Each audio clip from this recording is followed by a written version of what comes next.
waxaan meeshan ku gudanaynaa waajibaadkeena dastuuriga ah guddiga aqalka sare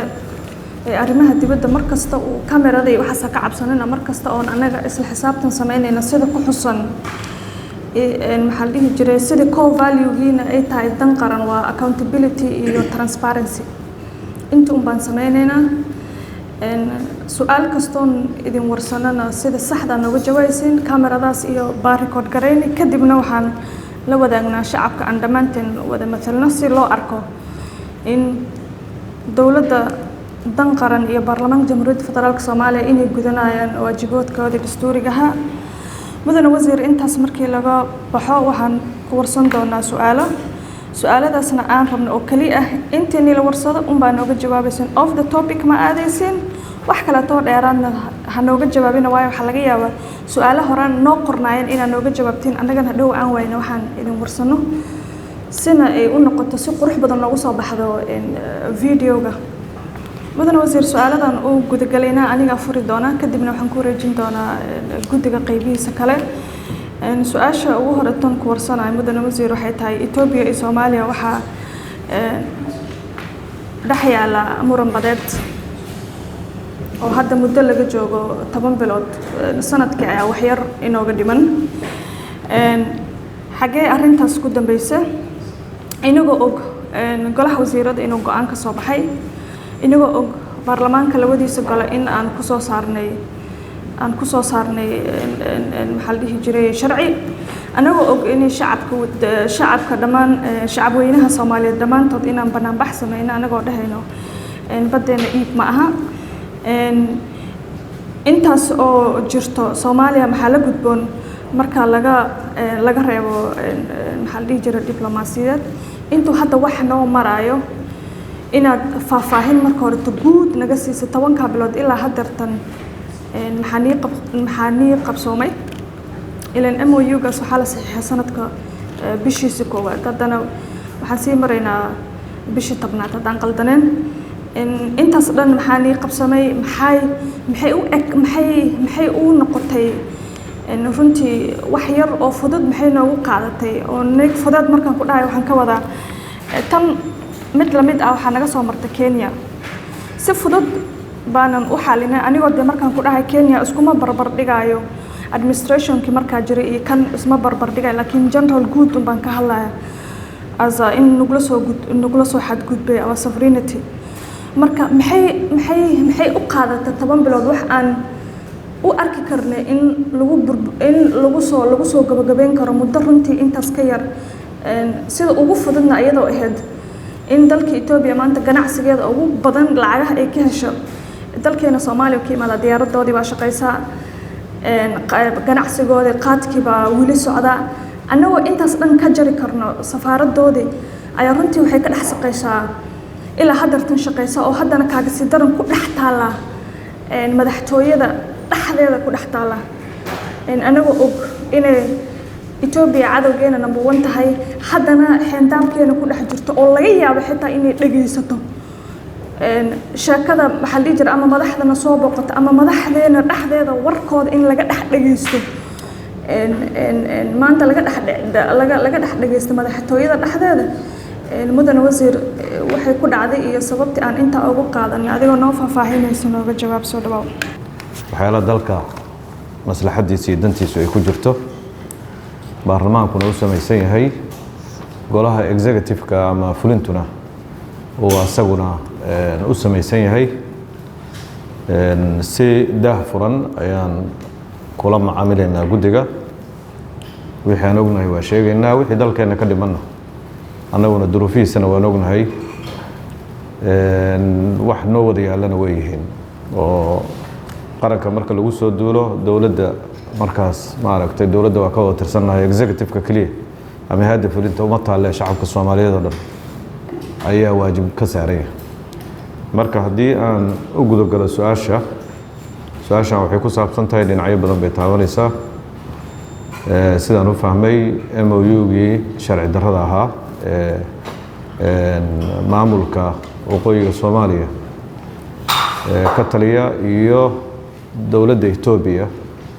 ay wada saxiixdeen 1 bishii January ayaan maaragtay ayuu la xiriiraa iyo waxyaalihii ka dhashay iyo meesha wax marayaan guud ahaan MOU-gaas sharci darrinimadiisa dowladda Soomaaliyana way muujisay adduunka oo dhan hay'adihiisa kala duwan oo aan ka wada tirsannahay Ethiopia aan ku wada jirno iyo kuwa aan ku wada jirinba dhammaantood waxay ku tilmaameen inuu xadgudub ku yahay ayna Ethiopia waajib ku tahay inay ka joogsato arrintaas waxa ugu horeeyay IGAD waxaa ku xigay AU-da jaamacadda carabta ururka iskaashiga islaamka OIC golaha Security Council-ka dhammaan ururadaas kala duwan oo multilateraalka waxay caddeeyeen in MOU-gaasi qalad yahay dowladda Ethiopia ay xadgudub inay ixtiraamto midnimada iyo madax bannaanida dalka Soomaaliya inay tahay dowladda Soomaaliya wixii markaa ka dambeeyay waxay gashay heshiisyo aadooga dib goobjoog u haydeen oo heshiiska difaaca badda la yiraahdo oo lala galay iyo iskaashiga dhaqaalaha oo lala galay dowladda Turkiga bila kadib bishii saddexaadba wixii loo gaaray baarlamaankana uu ansixiyay heshiiska labadiisa aqal xukuumadduna soo ansixisay intaa ka horeeya heshiiskaas waxay ahayd in haddii duruufaha dalkeena waan ognahay ay dhacdo in la hirgeliyo heshiiskaas oo dhanka ciidamada Ethiopia ay u soo dhaqaaqaan ee badda ee la sheegay ay u soo dhaqaaqaan dhanka badda Soomaaliya inaan helno protection iyo cid naga caawisa arrintaas marka heshiiska saasaa loo galay heshiiskaas runtii guul weyn buu ahaa kadib waxaa timid aniga iga horreysay wareeg koowaad oo wada hadal ah oo dalka Kenya ka dhacay oo la yiri dowladaha dariska ay ku soo baxeen gaar ahaan Kenya iyo Djibouti oo la yiri arrintii hala dhex galo oo ninkii odaga ahaa carab laalaas dhankiisa laga dareemay waxba ma soo anficin wareegaas bishii afraad inuu ahaa baan u malaynayaa bishii toddobaad kowdeedii iyo labadeediina waxaan isugu tagnay dalka Turkiga magaalada Ankara caasimadooda wada hadal baan galnay weli mowqifkoodii ayay ku dhaganaayeen haddana bishii ka dambeysay August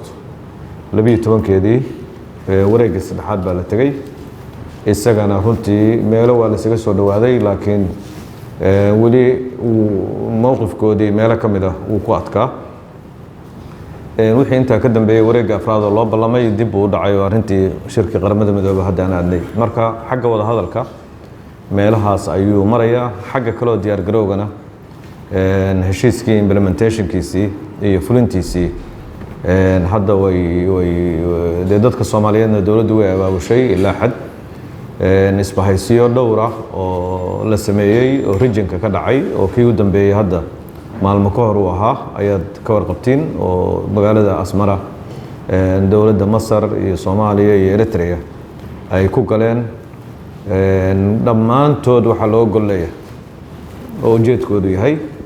in loo badsado ciidamada loo badsado in garab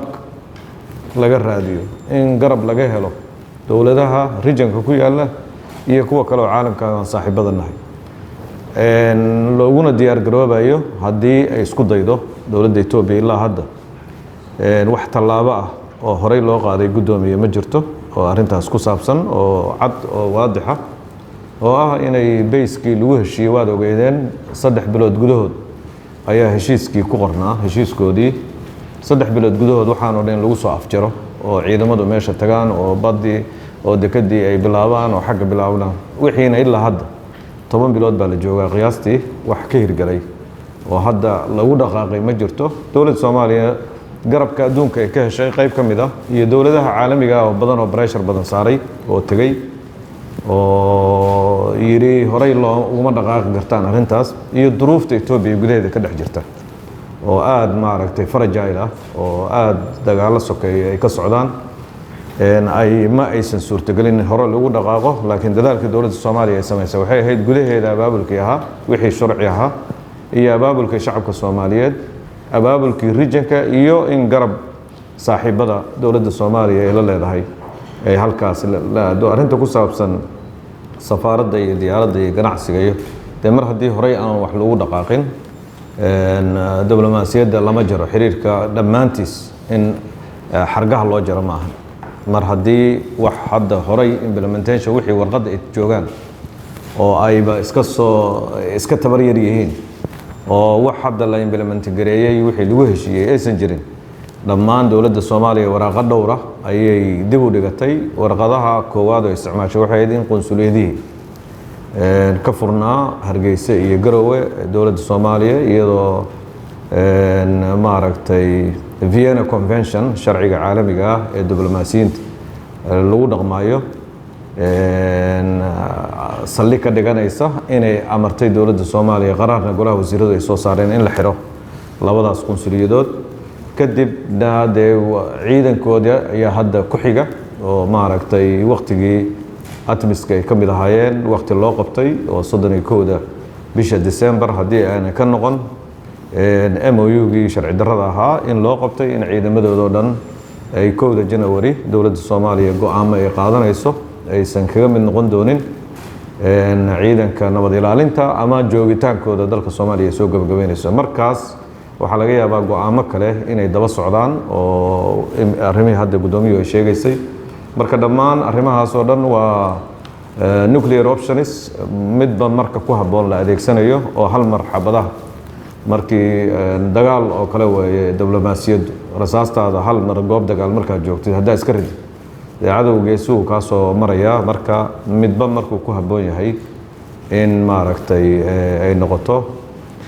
safaaradda iyo goobtay ka furan tahay dee anagu taas hadda go-aankeeda ma aana lahayn safaaraddaas weligeed bay ka furnayd ilamaa iyo dowladdii 2007 markii la yimi dalka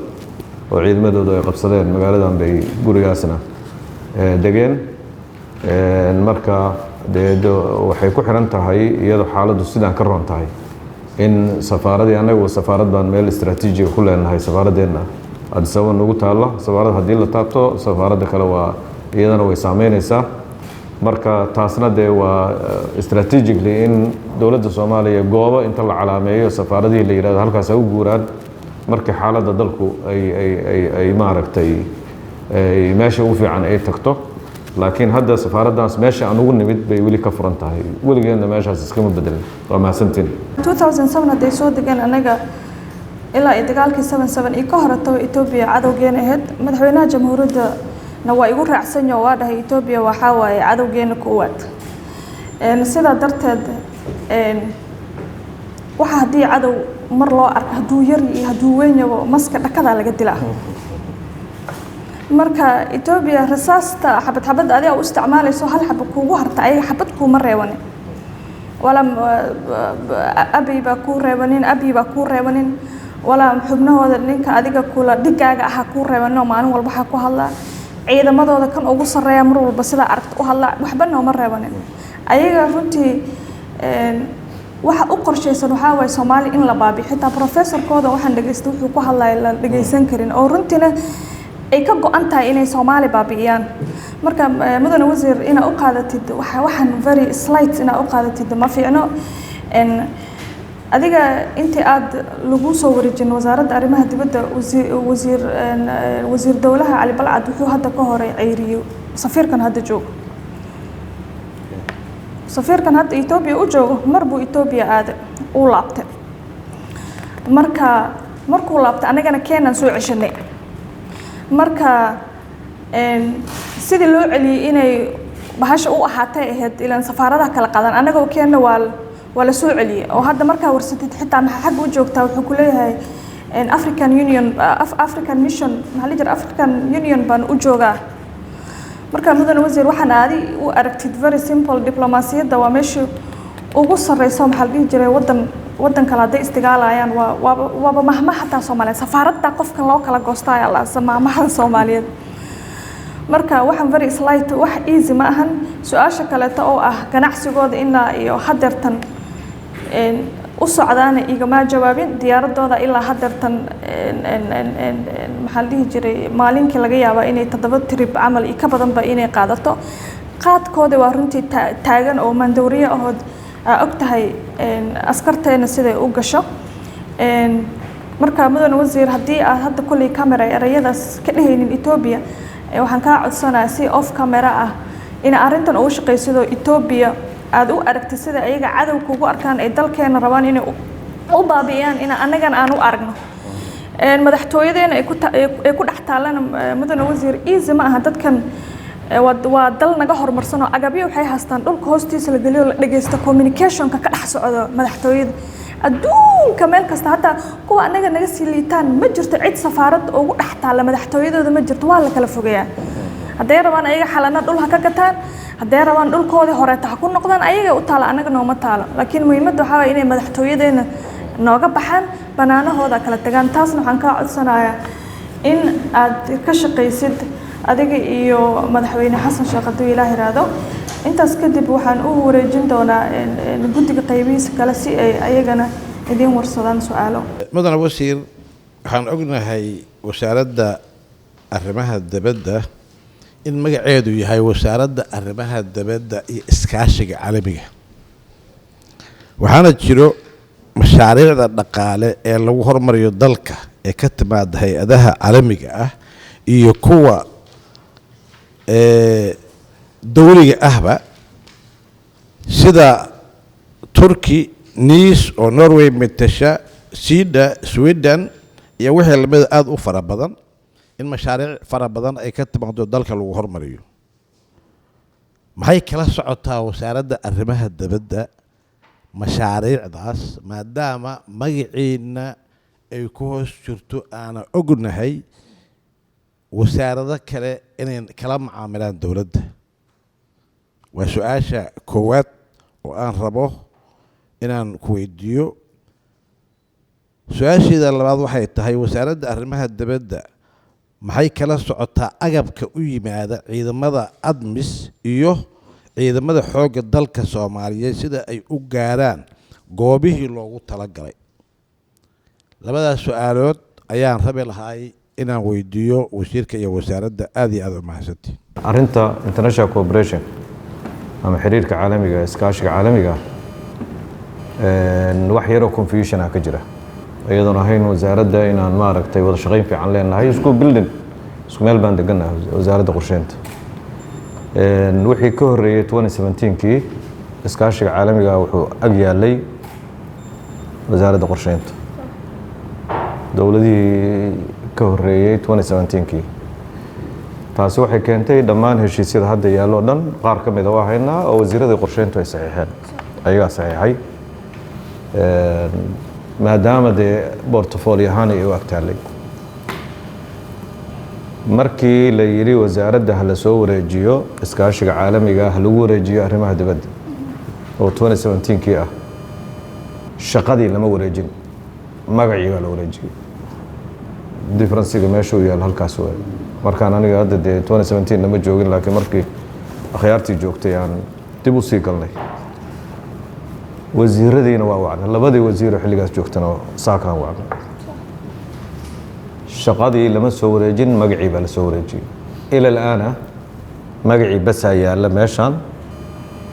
laakiin shaqadii waxay jirtaa wasaaradda kale oo qorsheynta ayagaa waxyaalaha qaarkood saxiixa ayagaa monitoringka iyo waxa hadda intaa ka dhawaajiseen oo dhan sameeya waxaan wadnaa marka aniga hadda markaan nimid waxaan samaynaynaa policy oo siyaasad aan rabno inaan golaha wasiirada geyno oo iskaashiga caalamiga ah almost gabagabay hadda maraysaa halkaasaa waxaa ku cad in policygaas hay-adahoo dhamme mar labaad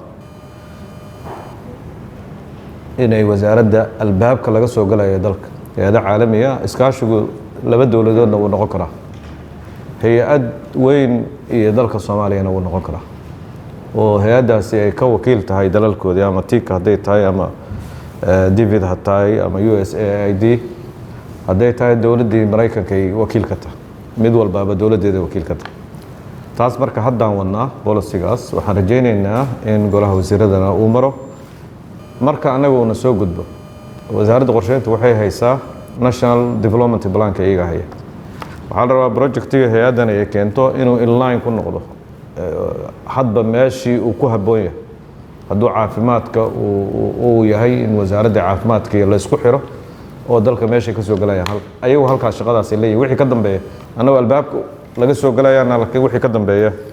wasaaradihii hadihii dowladda ayaa lagu sii wareejiyaa laakiin hadda haddaadna weydiiseen xaalku seeya gudoomiye xaalku hadda halkaasuu marayaa bolisigaas markaan ansixinay kadib waxaan rajaynaynaa in dhammaan hay-adahan hadda meeshaan ku xusan iyo kuwa kale oo iskaashiga caalamiga inay albaabkay ka soo galayaan inay halkaa noqoto arrintan atmista iyo ku saabsan iyo amisoomta runtii waa sax oo heshiiska waa la saxeexay wasiir 2014 February waa la saxeexay laakiin annagu hadda wax caddayna haddii wax la helo suuqa laga arko oo dhibaato ay dhacdo oo wixii fraud u dhaco ama musuqmaasuq dhaco ama suuqa la geeyo markaas waa ku yeelan lahayn laakiin ilaa hadda annaga hay-ado dalka u qaabilsan baana jira hay-ado anti corruption ah iyo garsoorka iyo xeer ilaalinta iyo ayaa runtii dacwada iyo markii waxaas oo kale laakiin wasaaraddu hadda mechanisms ay ku socoto logisticada la geenayo xarar dheere ama logisticada la geenayo qoryooley mechanism ay kula socoto in afgooye wax lagu dejiyay in meel kale wax la geeyay mechanismkaas annaga hadda ma lihin maana noo samaysna laakiin wasaaradda gaashaandhigga oo inline la ah arrintaas haddana groundkana joogta ayaa runtii shaqooyinkaas badankoodii ay tahay ama u xil saaran oo ay noo soo gudbiyaan haddii wax dhibaato ama shacabka Soomaaliyeed haddii arkaan wax dhibaato ah kale uu soo gaaro markaas kale de talaabooyin waan qaadi karnaa hay'adihii ku shaqada lahaa marka tii hore gudoomiyuhu ay sheegtay marnaba annaga arrinta Ethiopia ku saabsan iyo xadgudubkeeda marnaba jileec kama muujin dowladda Soomaaliya jileec kama muujin wasaaradda arrimaha dibadduna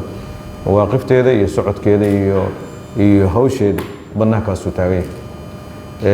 arrinta ku saabsan bahashan proposalskaas golaha wasiirada waa yaalaan prime ministerkana gacanta ku haya ku saabsan diyaaradda ku saabsan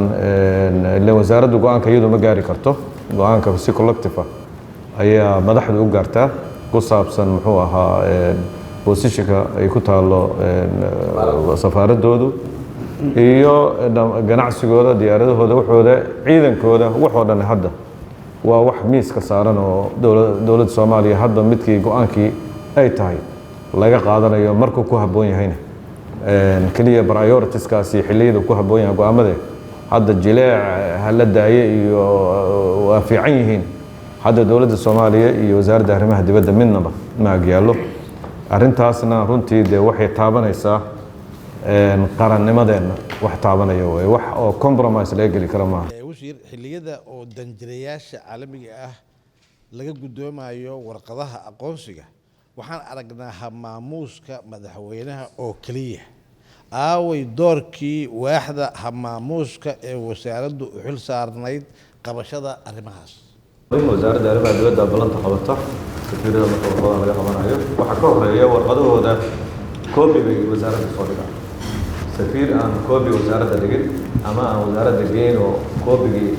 sallimin horta uma yimaado madaxweyne waa marka koowaad protocolkuna sidaas uu yahayba ballantana waxaa u qabata wasaaradda u qabata isla markaasna hamaamuuska de waxaa laga yaabaa inay iskaga keen wixii dadka aan kala garanayn wasiir baaba raaca ama wasiir ku-xigeenka ama wasiir dowlaha raaca wasaaradda arrimaha dibadda oo safiir walba warqad laga qaa haddaysan joogin xogayaha joogtada hadduusan joogin oo shaqo jiro hamaamuuska marka waxaa sawirka inta badan ka muuqda wasiirada ka muuqda oo hamaamuusku waa keenaa bannaanku istaagaya isagu meesha fadhiisan maayo waa mahadsantiin macallin wasiir waxaan aragnaa mararka qaarkood safaaradaha ajnabiga ah oo hadba shir meel tegaya gudoomiyaasha baarlamaanka hadba meel bay tegayaan hadba waxaa arkaysaa un safiir hebel oo la kulmay oo meel tegay safaaradahaasu marka ay meelaha tegayaan ma waxaad idinku ogtihiin oo waaxyihii iyo dad idinka aad u samayseen mataqaanaa ku talagal inay tagaan oo aad la ogtihiin ma jira mase safiirku intuu caawa sixdu subaxdii wuxuu rabaa inuu hadba qola maaragtay cidda uu rabo uu booqdo intaasaan rabay inaan ogaado kan dowladiskiisa dowladis ayuu ku jiraa marar dhowr ah waxaan sheegay laftu hadday jabto inay sidii way markay qofku u dhashay tabtii kale inay noqoto lagama yaabo si xun baan runtii loo bislaaday waxyaalo badan oo tafaqsi ah oo nidaamka adduunka aan ku jirin waa la sameeyaa oo diblomaasiyiinta noo jooga dalka way sameeyaan waana qaab iska maaragtay fawdadii qayb ka mid ah ayagayna dhex galeen waxay ahayd in wasaaradda arrimaha dibaddu safiir hadduu meel aadayo inay hadduu gobol booqanayo iyo hadduu wasaaradaha institutionska dalka booqanayo through wasaaradda arrimaha dibadda inuu soo maro warqadda u soo diro aqalka sare markuu imaanayo annaguna aqalka sare aan dhahno safiir hebel baa u baahan ajandahaasuuna wataa sida saxdaa saasay ahayd laakiin sidaas hadda qaar sameeyaana waa jiraan qaar tiro badan oo aan sameeyna waa jiraan arrintaas marka waa la iska wareystay habraac ayaa socda runtii haddeertaan oo ku saabsan inaan nidaaminno fawdadaas oo annaga iyo institutionskeenuna qayb bay ka yihiin qaarkood iyaga inta meeshoodii ka tago ayay xafiisyadoodii ugu tegayaan markaasay officer hoose weliba isku soo sawirayaan ama maaragtay la fadhiisanayaan marka annaga dowladdeena hadba sidii aan ka dhigno haddii masalan aqalka sare aan tusaale usoo qaadano aqalka sare uu rabo institution ka mid institutionada inuu arko hadduu isagu warqaddii toos ugu diro dee safiirkii ma dhihi karo aqalkii sare kuu soo diray wasaaradda arrimaha dibadda soo mar ma dhihi karo waxuu ku qasban yahay amaba curfigu yahay inuu yidhaahdo haye waa okay weye waa ma waa idin imaanaya ama ii imaado annaga lafteena institutionskeenu marka qayb bay ku leeyihiin oo waxyaalaha habraac uu xalinaya ay ka mid tahay in dur wasaaradda arrimaha dibadda marar wasaaradda arrimaha dibadda laga yaabo inay aad ku lahayd inaysan ka jawaabin warqadaha tirada badan oo imaanaya laakiin hadda runtii waxaan u habeynay in within hours saacado kooban gudahood in wixii soo gaara institutionkii u socdeen inay gaaraan ayay hadda u habaysan yihiin ama maamuus ha ahaadaan ama qaybaha kala duwana wasaaraddu ha ahaato marka capacitygaas hadda waa leenahay mararka qaarkood waxaana lagu eedeyn jiray ama wasaaradda lagu eedeyn jiray in capacity yari wixii warqaddii soo gaarta 5 isbuuc 3 isbuuc iska haysanayso taasna markii ay dilaysaba nuxurkii kulanka uu lahaa markii 2 jeer warqad lagu soo qoro adiga ka jawaab weydid in dee lagu garan maro adaa sababay marka annagana hadda waa ishabeynay haddana habraac kale oo aan ku saxayno arrintaasna haddeertaan way socotaa waxaana rajaynaynaa inaan wada tashi guddiga aan gelinno arrimaha dibadda oo labada aqalba inaan wada tashi gelinno intaanan golaha wasiirada ka hor aanan u bandhiginoo hadhowta isaga naftirkiisa aysan waxba ka imaan waa mahadsantiin waxaa runtii ku dhaqaaqa arrintaas foosha xun oo mar walba safiiro la kulmo waxaa ka mid ah baarlamaanka labadiisa gole waxaa jira guddiga saaxiibtinimada waxay aniga ka shaqeeyaan kolley ma garanayo guddiga saaxiibtinimada ayaa waxay mar walba oo la kulmaan safiiradaha maxaa la jira safaaradahan ku dhex yaalaan dalkeena si sharci darro ah sharciga ka soo saarta sharciga kolley waqti badan buu qaadan doona waxay u baahan tahay in waraaq official letter ah kulligood safaaradda inta dalkan joogta dhan inaa wargelisaan oo ah waxaan annagana soo marin ma qaban kartaan because dowladnimadeena ceeb ku tahay anaga shalay meeshaan joogno maanta ma joogno mudane wasiir waxaan rabnaa meesha hadda aan joogno inaan la jaan qaadno adduunka kale siduu u dhaqmado adduunka kale siduu u dhaqmadana dee dadkii maxaa la dhihi jiray sharci dejinta ah oo sharciga jebinayaan adduunka kale sidaa ma aha marka waxaan rabnaa inta sharcigan laga keenaya inaa waraaq official ah u qortaan maxaa la jira social mediahiina soo dhigtaan si mas-uuliyiintaas runtii sharciga jebinayaan inay arkaan ama guddoomiye ha noqdo ama xildhibaan labada gole ha noqdo ama taliye booliis ha noqdo cid ay rabto ha noqoto marka waxaa kaa codsanaya sharcigaas inaad la sugin oo wax annaga ceeb nagu ah waa jiritaankeena iyo dowladnimadeena ay ceeb ku tahay wasaaradda arrimaha dibaddana waa muraayadii dalka waxayna idinka hadaa wixii qaladiin cid sixi karta ma jirto lafti hadaa aad tusaale u soo qaadatay lafta bini aadanka hadduu jabo haddii loo helo cid farsamadeeda taqaana waa la kabi karaa ciddaha aqaanina layado gacanta saaran baa la arkay marka annaga aan noqono wixii wax kabi lahaa ayaana noqonin kuwii gacmaha dadka ka hadleen lahaa si ay u beelaan lixaadkooda. waa mahadsantahay. ay tahay sababta dumarka Soomaaliyeed aysan uga qaban wasaaradda arrimaha dibadda xilalka agaasimo waaxidyada iyo xogayaha joogtada agaasimaha guud. wasaaraddu waxay leedahay 17 agaasime kootadii gabdhahana kama muuqato maxaa sababay 30% ahayd. wasaaradda inta aan joogay aan laftigayga sanadii xoogaa joogo wasiirka wax weyn ka horeeyay wasaaradda dumar BS waa ka soo noqdeen way ka soo noqdeen agaasimayaal hadda xafiisyada u sareeyo oo xafiiska wasiirka chief of staff-ka waa dumar xafiiskayga chief of staff-ka waa dumar xafiiska wasiiru dowlaha chief of staff-kiisa waa dumar xafiiska wasiir ku-xigeenka chief of staff-kiisa waa dumar ma ahan meel dumarka ay ku xaqir yihiin ma ahan laakiin haddana kootadii hadda waxbaa socday in ay si munaasab ah bosishana kale loo siiyo safiiraa jiro dumar ah marka waxaa jiro diblomaasiyiin dibadda loo diraa jiro wasiir waa ka soo noqdeen agaasimo ku-xigeenno dhowr ahna waa jiraan waana rajaynaynaa waa aaminsanahay inaysan anaf ahayn way u baahan yihiin in lasii promote gareeyo annagana dad muslim oo Soomaali aan nahay dumarkeena iyo raggeena waa isleenahay waa hal dad isleenahay waa maasantay bariga gabdhaha guryaha lagu hayn jiray hadda lama joogo gudoomiye waa qaadanaynaa taladaas haddaysan hadda sidaas u jirin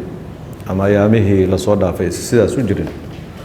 gabdhaha waa ka tixgelinaynaa iyaguna inta kulan la galnay 2 bilood ka hor ayay codsadeen waana number fiican baa jooga gabdhaha aqoon leh arrintaas waa tixgelinteedaan siinaynaa aniga wasaaradda arrimaha gudaha ayaan wasiir ka soo ahaa 4 agaasime ay ku yeesheen markii horena hal gabar baa joogtay marka advocacy-ga gabdhaha always waa wada aniga marka waxaanan ku arkay haddana 4 agaasin oo ugu shaqada badnay ayay ahaayeen ugu dacsanaa marka arrintaas gudoomiye waa mahadsantihiin guddigu inuu arrintaas soo qaadane oo farayna waa talo fiican waana insha Allah mar waxaa jiri doonta ragga la dhihi doono ragga xuquuqdiisa aawo meesha wada dumar bay noqdeen. wasaaraddu miyay diyaarisay aqoon-yahano kooxo farsamo ee la shaqeeya ergeyga Soomaaliya ee UN-ta waqtiga adag ee muddo xileedka Soomaaliya UNSC ee 2025 iyo 2026 ee dalkeena uu xubin ka noqonayo 15ka UN Security Council-ka xilligaas oo dalkeena uu u baahan yahay kooxo farsamo oo ka soo bixi kara shaqadaas. hadda maanta joogtaa dawladaha danaynayaan adduunka oo dhan waa danaynayaan sanadka ugu saxmada badnaa markii hadda aan tagnay New York shirkii u dambeeyay oo shirkii guud ee qaramada midoobay waxay ahayd ra'iisul wasaaraha tagay iyo aniga iyo wasiiro yacni markay u yaraato 50 kulan ayaa la soo galay meeshaas waana danayn Soomaaliya la danaynay si ka duwan waxay noo sheegeen ergada meesha joogta inaan sanadihii hore sidaas arrintu ahayd dowlad walbaaba danteedii iyo issueskeedii Security Council ka yaalay ama ay geynaysa ayaa la soo hasligaya arrintaas marka annaga naftirkeena mas'uuliyad weyn bay dusha naga saaraysaa ka dowlad ahaan ka wasaarad ahaan shaqada meeshaas looga baahan yahay 2 sano soo socda inay noqoto shaqo yacni aanan aad ku kasbanay aan sumcad iyo professionalism iyo xirfad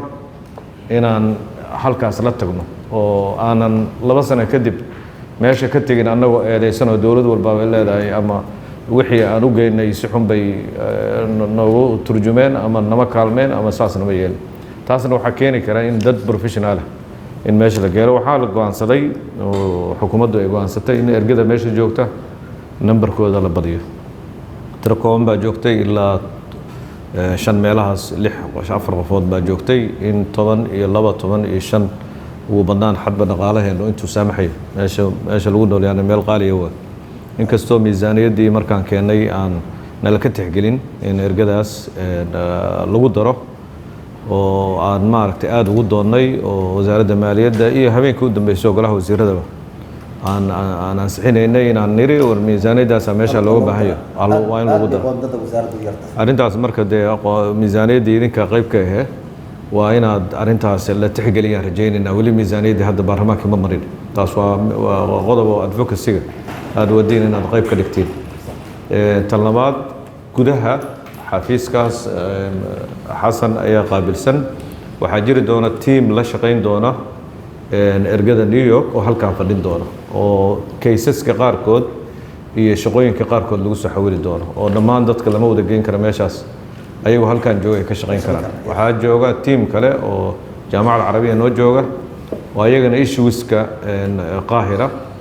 oo issueska carabta iyo ku saabsan iyaguna wax ka bislayn doona oo halkaas jooga tiimka Addis Ababa qayb ay ka yihiin marka shaqadaasi collective ah runtii kaysaska hadba meesha khusayso tiimab u diyaarsan baa jira oo ay u dheer tahay tiimka xooggan oo xagga la geynayo marka arrintaas waa dhammaan waa runtii annagana magac weyn bay noo tahay dhaqaalaheenna iyo dowladaha kale siday ay maaragtay ay shaqadaasi ay ugu jiraan iyo annagana dee farqiga noo dhexeeyay waa ognahay miisaaniyaddeena iyo tabarta aan leenahay baabuur baa loo baahnaa waxaa loo baahnaa xafiisyo waaweyn wixii oo dhan hadda maaragtay waa aad bay dhaqaalaheenna xadidayeen marka arrintaas waa loo diyaar garoobay insha allahu tacaalana waxaan soomaaliya ay ka muuqan doontaa waagii 70-meeyadii markii la joogay 71-kii 72-kii soomaaliya waxay ka mid noqotay dowladaha haddaan la marin mishankooda oo aysan wax ka wadin hal agenda security councilka lama geyn karin dad qualification dad xoogan ayaa joogay haystana imkaaniyaadkii iyo resourcekii loo baahnaa haddana waxaan rajaynaynaa inaan annagoo duruufahaas ay haystaan inaan sumcad weyn ka soo haynana waan rajaynaynaa haddii la yidhaahdo wasiir miyay sidoo kale arrinta ururka bulshada bariga Afrika ee EAC-da ugu diyaar garowday marka laga reebo 9 xubnood ee inoo matalaya baarlamaanka ee EAC-da bulshada bariga Afrika de waa bulsho weyn oo runtii darisna la ah dadkeennii ay joogaan ganacsatadeenii oo dhan ay ku leeyihiin wadamadaas badankooda business xoogan bulshadeenniina in badan oo ka mid ah ay degan yihiin oo nolol caadiba ay ku samaysteen marka runtii in lagu biiro meeshaas qaraar sax ayuu ahaa haddana waxaana la ka sugayaa oo aad aan dib u dhac u nahay in xildhibaanadii 9 ah in mar hore ahayd kalfadhiga bishan 11 buu furmayaa haddaanan ka qaybgelin runtii dee waa khatar baan ku jirnaa almost hadda waa la soo xulxulay sidaan u malaynayo baarlamaanka uun in la geeyo ayaa dhimanaya final consultationkii waa jira marka waxaa jira in charge baa la geyn doonaa oo maaragtay xeer ilaalin garsooraa waxaa la geyn doonaa in ciidanka qof ka socda la geyn doonaa waxaa jiri doona institutions kala duwan oo dhaqaalaha iyo canshuuraha iyo waxaasoo dhan oo dad badan aan ku yeelan doono marka dhammaan dadkaasoo dhan weli hadda ma bilaaban laakiin waxaan rajaynaya waxaa jira qunsuliyadna laga rabaa Arusha in laga furo oo Arusha la geeyo oo qasab ay tahay Tanzania marka dhammaan hadda shaqooyinkaasi hadda meelo gabagaba ayay intooda badan marayaan bulshadaasna waxaan rajaynaynaa in Soomaaliya la tagto quality iyo maaragtay firfircoonidii lagu yaqaanay faa'iidada ugu badanna dhaqaale badan baa nooga baxaya oo runtii aan meelo badan oo kale oo aan ku bixin karno oo muhiim ay jiraan laakiin muhiimadda ay leedahay awgeed in dhaqaale badan 7 milyan oo lacag inna la ka rabo dowlad walbaaba equal number siman ayay ku leedahay meeshaas oo ururkaasi wuxuu ku fiican yahay urur ma ahan sida jaamacadda carabta ama ururada kale oo aan ka mid nahay oo kale oo shaqaalaha Soomaaliya ay ku leeyihiin ba yar yihiin meeshaas equal number ayaa lagu leeyahay lacagtaana dee mushaar qaar loo qaatay in badan oo ka mid ah waxay ku soo noqonaysaa Soomaaliya ku soo noqonaysaa oo dadkaas aan dirayno ama xildhibaano u dirayno ama xilalka kale aan u dirayno ayaa qaadan doona qaar badan waxaa lagu hagaajin doonaa shuruucdeena iyo waxeena iyo qayb ka noqon doonaan institutionska kala duwan oo ama waxbarasho ha ahaato ama canshuuraha ha ahaato ama immigration ha ahaato marka dhammaan ururkaas muhiim u noo yahay haddana waa ku cusubnahay oo sanad ayaan ku dhowaad baan hadda Decembertii hore ahayd markii loo codeeyay u malaynayaa hadda marka waxaan soo wadnay preparationskii in la saxiixo in xagga la yeelo laakiin hadda si ficil ah ayaan bishaan aakhirkeeda laga bilaabo ilaa 2 bilood soo socota inaan si ficil uga mid noqono oo aan geysano xubnihii noo matalayay ayaan rajaynaynaa waana runtii waajibaad badan baa ka dhalanayo waxaa ka mid ah sharci kastoo la marinayo dalka inuu inline ku ahaado way shuruucda East Africa oo kaligeen hadda sidii hore iskagama socon karno waa in la tixgeliyaa mar walbaba East Africa shuruucdeena hore aan sixnay xitaa waxay noqonaysaa in inline looga dhigo haday canshuur yihiin iyo haday migration yihiin haday wax kale yihiin waa mahadsantiin wasiir aad iyo aad u mahadsantahay wax yar un baan rabaa inaan xoojiyo taas oo ku biiritaanka East Africa Community sida ogna dalkeena sida wax lagu qaybsado de waa dheelitirka habka qabiilka ah oo 4.5 oo runtii rajaynayna inaan mar dhow ka soo kabano si cid kasta oo meel lagu matalays in aqoonteeda lagu geeyo aysan noqonin qabiil hataa iyadoo qabiil in qofka aqoonta lagu qaato taas ayadan waxaan rabay inaan aan